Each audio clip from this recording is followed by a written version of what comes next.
Oi,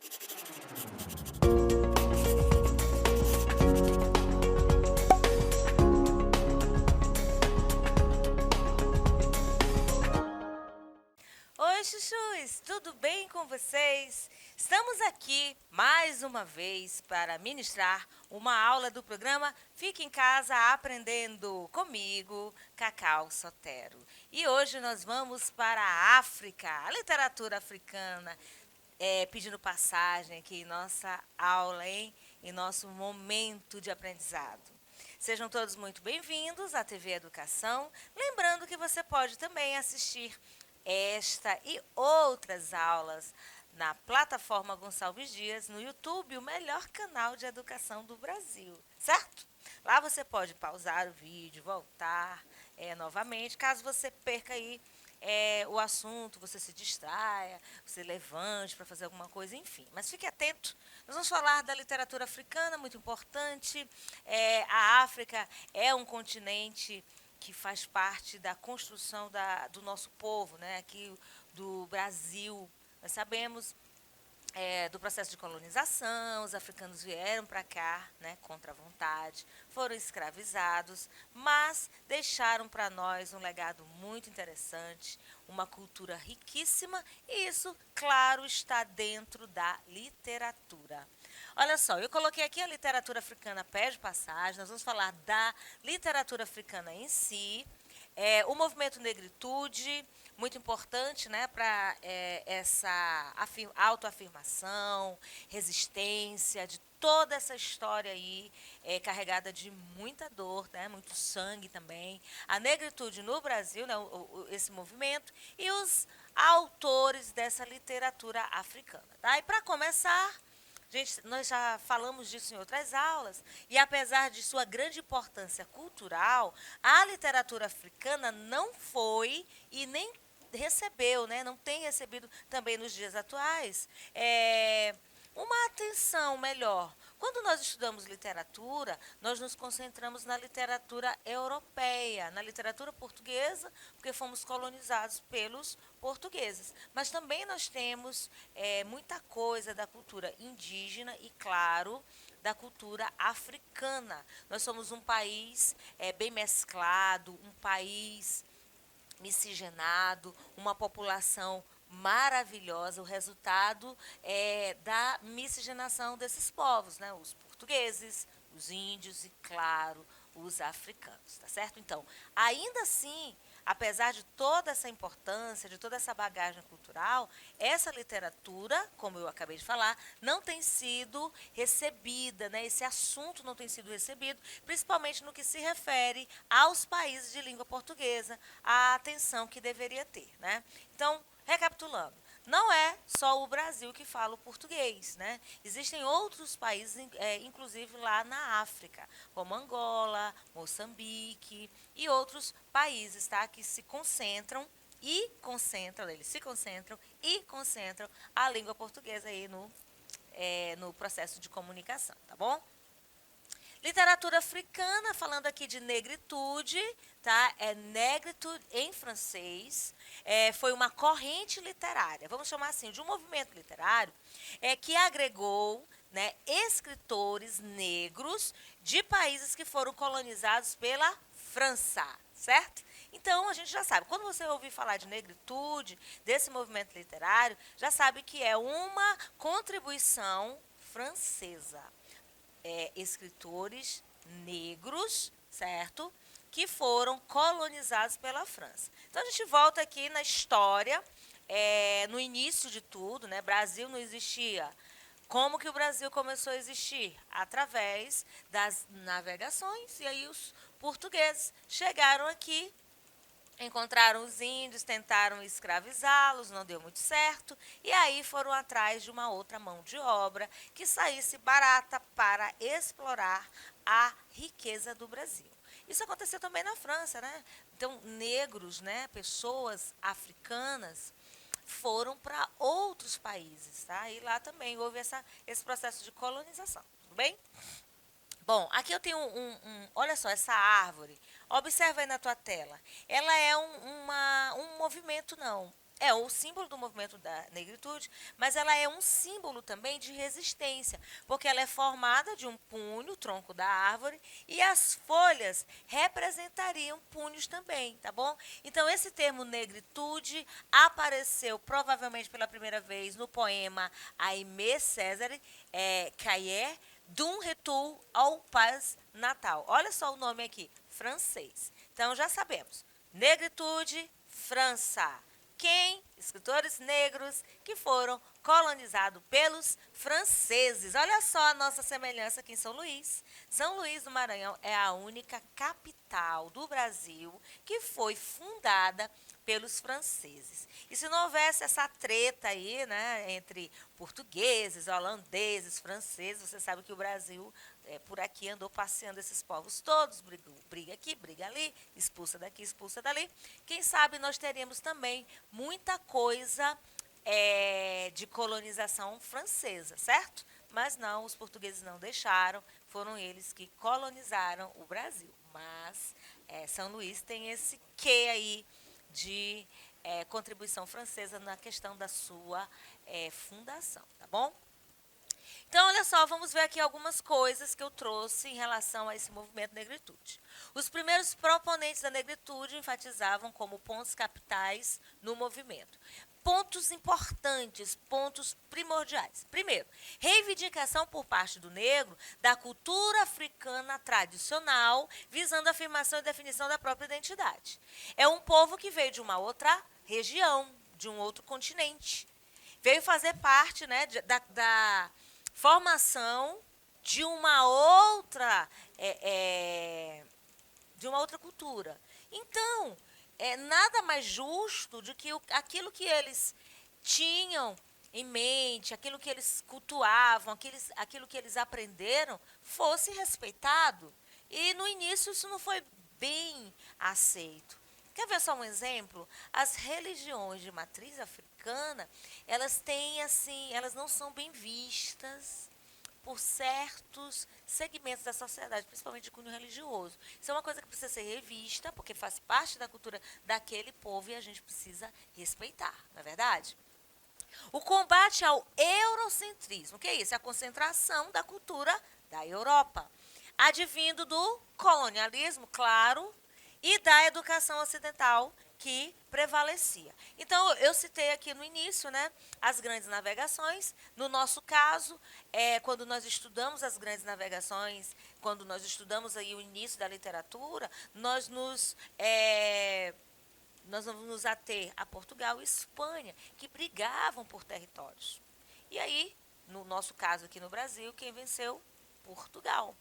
E aí, nesse caso, o movimento negritude fazia aqui um combate a essa cultura essencialmente europeia, no novo país colonizado então por aquele povo da Europa. Então, eu estou aqui, eu sou africano, eu tenho as minhas raízes, eu tenho as minhas crenças, tenho a minha cultura, e nada mais justo do que isso venha fazer parte da cultura desse povo em formação. Valorização da cultura negra no mundo, em razão de suas contribuições específicas do ponto de vista cultural e emocional, as quais o Ocidente, materialista e racionalista, nunca apreciou devidamente. Então, gente, aqui quando a gente fala de materialismo e racionalismo, essa questão da religiosidade fica um pouco de lado, ok? Então, uma falta de respeito à cultura desse povo que faz parte da construção da nossa identidade cultural. Negritude, claro, atraiu ampla atenção internacional. Quando? Na Segunda Guerra Mundial, com o aparecimento de Présence Africaine. Olha só, gente, francês, 1947. Você percebe que é bem recente. Quando nós começamos a estudar literatura, aqui no Brasil, nós começamos com o quê? Literatura de informação, quinhentismo, lá em 1500, onde começa a nossa história literária brasileira, certo? E aqui a gente tem o negritude, 1947. Então, como eu falei no início, embora seja importante, não havia uma devida atenção a este assunto, ok?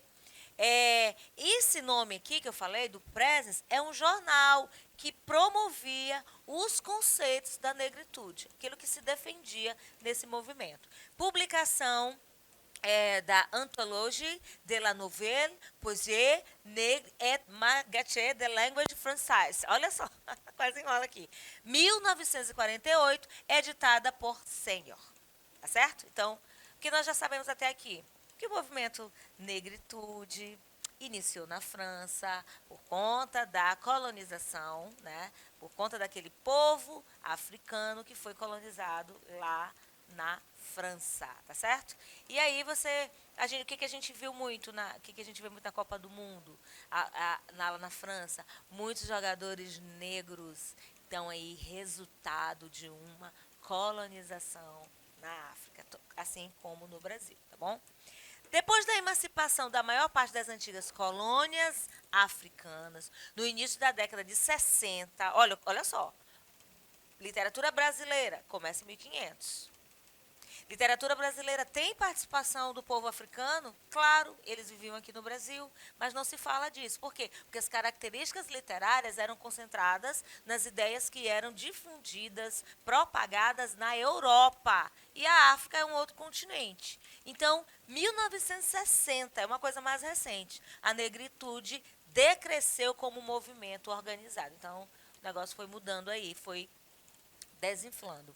Esteve sob a mira de acirradas críticas da geração seguinte de escritores africanos, que no caso eles falavam inglês e francês. Então já vem aí um contraponto. Por quê? Porque eles denunciaram o movimento e seus postulados como racistas, irrelevantes, quanto aos problemas da África pós-colonial, certo?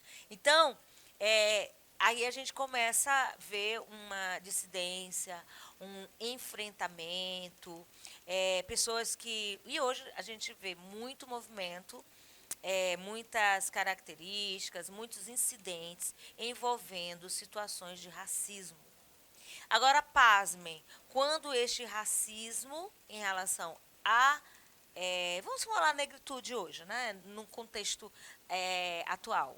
Nessa questão da negritude, nessa questão do negacionismo, da importância do povo africano, quando isso acontece por líderes, por pessoas que têm cargos de destaque no Brasil e são negros, né? São afrodescendentes e têm comportamento aí também racista. A gente já viu isso aí em notícias, isso é muito triste, ok?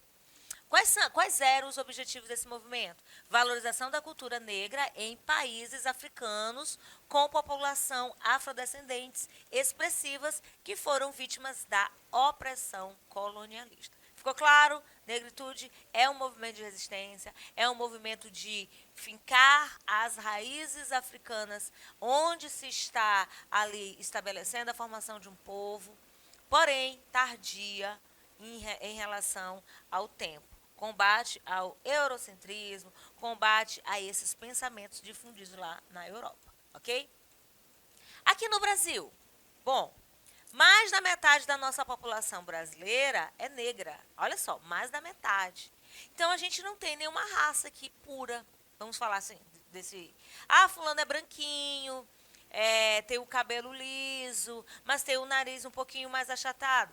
São características que a gente, às vezes, nega. Quando eu digo a gente, estou generalizando, claro. Muitas pessoas não têm essa consciência e não propagam que o Brasil é um país bem miscigenado. Olha só, quando eu digo população negra, eu estou falando mesmo população negra, tá? 57% dos brasileiros compreende essa população negra, tá? Eles se autodeclaram pretos ou pardos, tá? Proporção impulsionada pelos 12 milhões de pessoas olha só, 12 milhões de pessoas que nos últimos 8 anos mudaram a forma como se identificaram do ponto de vista racial, tá? Você é negra? Não. Fulano é moreno. Não, fulano é preto. Isso não é racismo. Nós estamos falando de tez, de cor da pele. Certo? Agora, muitas pessoas usam esse termo de forma pejorativa. querendo trazer como é que eu vou dizer? Uma adjetivação negativa, tá certo? Quer ver só um exemplo de palavras que concentram racismo? Denegrir. Muita gente fala, fulano de tal falou coisas para denegrir a minha imagem. Denegrir tem um cunho negativo. Mas você sabe o que significa denegrir?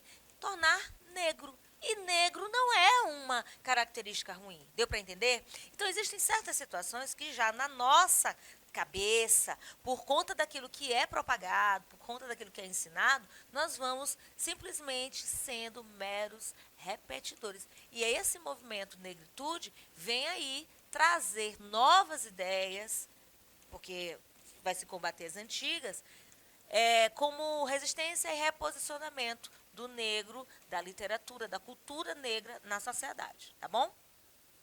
O que é a negritude no Brasil? Um fenômeno demográfico e sociológico. Alô, professor Rafael Carlos, grande professor de sociologia, com certeza vai comentar isso aí na aula dele em algum momento, que acompanha o aumento do acesso da população negra, certo? A educação formal e a representação política. Vocês lembram do projeto que destinava cotas para negros na universidade? Um assunto assim que trouxe polêmica. Mas por quê? Por que a gente tem que ser bonzinho com o negro agora? Tem gente que pensa assim. Na verdade, após o processo de abolição da escravatura, nós tivemos aqui no Brasil, naquela época, né, 1800, muito tempo atrás, ficou uma população aí, nessa década de 1800, ficou uma população pobre, sem casa, sem moradia. Por quê? Porque eles eram escravos. Então, a gente, quando lê aí algum artigo, alguma revista, algum livro, a abolição da escravatura, Princesa Isabel assinou. Isso foi por conta de muita pressão. E aí, o que os donos de fazenda, dos cafezais, iriam fazer com essa população aí que eles deixavam presos na senzala à noite e trabalhavam de dia? Eles simplesmente substituíram a mão de obra pelos imigrantes, né? Por isso que aqui na região sul do Brasil nós temos muitas pessoas descendentes de italianos, de alemães, enfim. Substituíram a mão de obra pelos imigrantes e os negros já descendentes, né, gerações futuras daquele povo que veio da África, ficaram aí ao Deus dará. Então existe uma herança ainda, porque passaram-se muitos anos, alguns conseguiram casa, conseguiram terra, né, para plantio, para viver, para sobreviver, mas outras pessoas não. Então foram levados para a margem da sociedade, né? População marginalizada é uma população que vive à margem, e aí a gente tem aí essa carga, essa herança muito triste no Brasil ainda.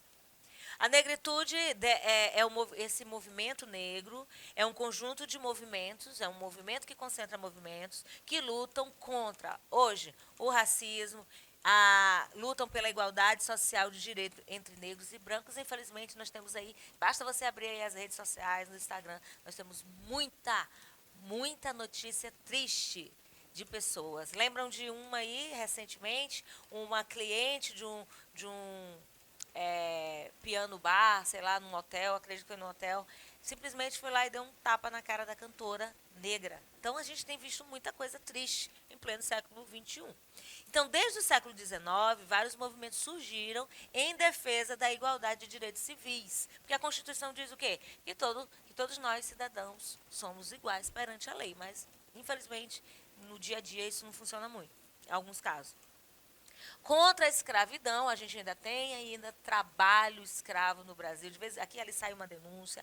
E a maior parte desses movimentos concentrou-se em países americanos e na África do Sul por conta da escravização nas Américas, o imperialismo inglês e o apartheid, tá bom?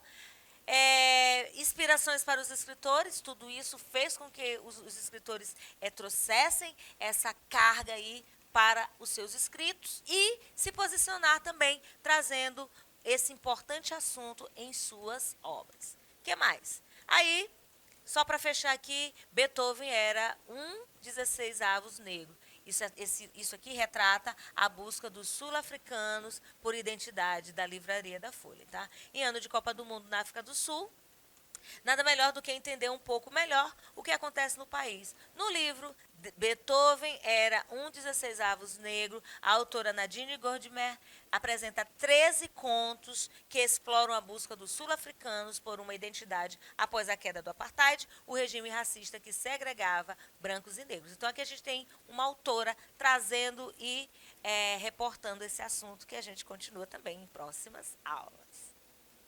Compliquei?